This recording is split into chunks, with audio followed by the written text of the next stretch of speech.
Hello, I'm Sergeant Andy Williams with the Phoenix Police Department Public Affairs Bureau. The information, audio, video, and pictures you're about to see are intended to provide details as we currently understand them of an officer-involved shooting that occurred just after 4 p.m. on May 24, 2022. This video may contain strong language as well as graphic images which could be disturbing to some people. Viewer discretion is advised. This incident began in the area of 32nd Street and Union Hills Drive at about 3 o'clock p.m. A patrol sergeant was in the area when he was flagged down by a community member who provided information about an adult male suspect who he observed attempting to steal a vehicle. The sergeant spotted and followed the suspect, who ran away from the area. Body-worn cameras are used by all officers assigned to patrol and several specialty units. Per policy, they are worn at mid-torso level and capture the view of the line of sight from that perspective. It's important to note that the camera lens is fixed and does not capture everything seen or experienced by the officer. When activated, both audio and video turn on. The body-worn camera has a buffer of video without audio for the 30 seconds prior to activation. This feature is designed to capture incidents that happen suddenly or an officer doesn't immediately activate the camera. The Phoenix Police Department does not currently use in-car camera systems. As the patrol sergeant began following the suspect, a 911 call came in from another community member who reported the suspect attempted to rob them of their vehicle while they were sitting in it. Here's the audio from that 911 call. Phoenix 911, what's the address of your emergency? Hi, I'm at on 32nd Street on Union Hill. I was at the and I was sitting in the truck with my AC on, and some guy tried to jump in and take off with it. And he was threatening me, and I don't know what he took from my truck. I don't know if he took my phone or what, but How long ago? just like 5 minutes ago. Did he have any weapons? He says he does, but I don't think he does. Here's a portion of the body-worn camera video from the sergeant, who was the first on scene. The suspect ran from the sergeant and jumped over a fence in a residential neighborhood. The sergeant called for additional resources, and a perimeter was established.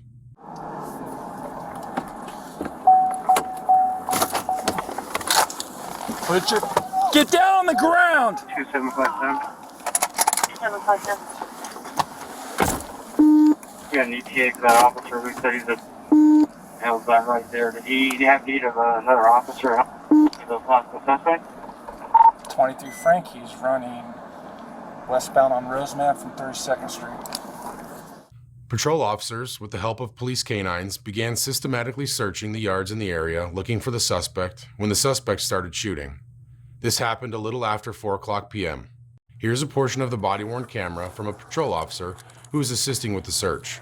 All of the gunshots that can be heard at this time are from the suspect.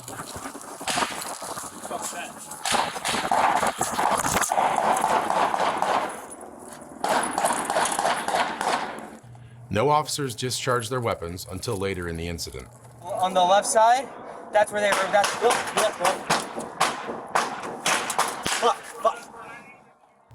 There were multiple officers in the area, and the suspect was firing in different directions around the house. Officers took cover behind vehicles and houses.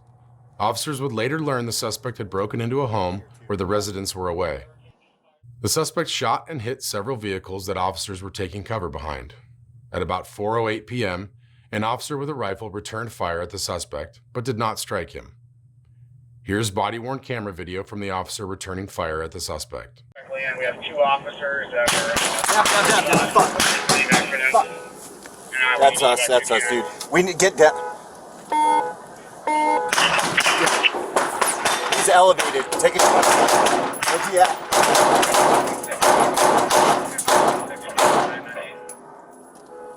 Where's he shooting from? Where's he shooting from? Front window, middle window panel.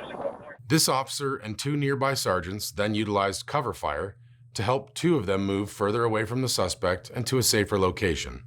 Cover fire is defined as controlled, accurate weapons fire delivered at an appropriate target with the intent of keeping a suspect's attention away from the exposed officers, allowing them to move or complete a rescue or other task. Acceptable targets for cover fire are near the suspect's last known location and are capable of stopping and containing weapons fire. Some examples include block walls, door frames, residential structure header and footers, and engine blocks. Here's body-worn camera video from the same officer utilizing cover fire to move to safety. We'll put them in the door jam. We got a rifle here, but we're going to just suppression fire and move west. Where do you want me to put the rounds? You guys can put suppression low, we'll put suppression high. Okay, I'm okay with that. Good with that? Yeah. 750 in the eye of 34th Street and Rosemont blocked off. Got 512 to the area. Just shoot and move, dude. Okay. Put them in that door Jack's jam. on you. Ready, on Which you. which door? I'll do top right window, you do left. Top left? You do top left, I do top right. Okay. Ready? Ready? Go. Copy, moving, go.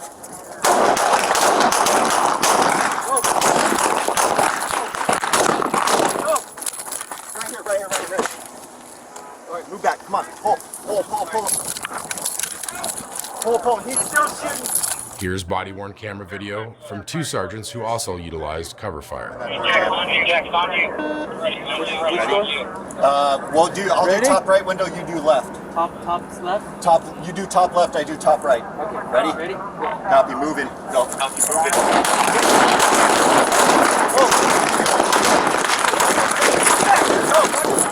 Right here. All right, move back, pull. He's still shooting. Patrol officers work to cordon off the area and evacuate nearby residents or have them shelter in place. The Phoenix Police Special Assignments Unit, or SAU, arrived on scene in armored vehicles. They used a PA system to communicate with the suspect in an attempt to negotiate a peaceful surrender. They also utilized less lethal tactics, including tear gas, to avoid an armed confrontation with the suspect and encourage him to come outside. About 3 hours after the shooting began, the suspect exited the house with his hands up. SAU detectives provided a ladder for him to climb down and took him into custody. To the ladder. Yep. Yep. Go for it.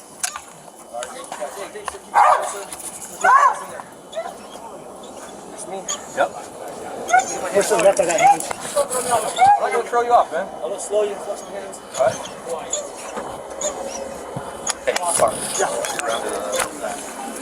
Still pulling you off, okay? I'm not gonna pull you off, man. I don't want to get hurt, man. I'm not gonna pull you off. All right, thank you for giving me your work, sir. Thank you, right arm. If you're just gonna tie you up, okay? You're good. No, yeah, we're good.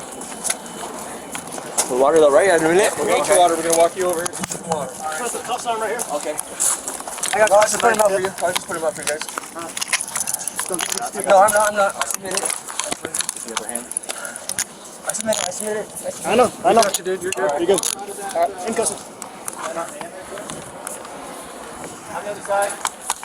The suspect was transported to the hospital for minor injuries sustained during the incident. He was released and booked into jail on multiple charges, including 17 counts of aggravated assault against police and residential burglary. Detectives recovered the weapons used by the suspect inside the home.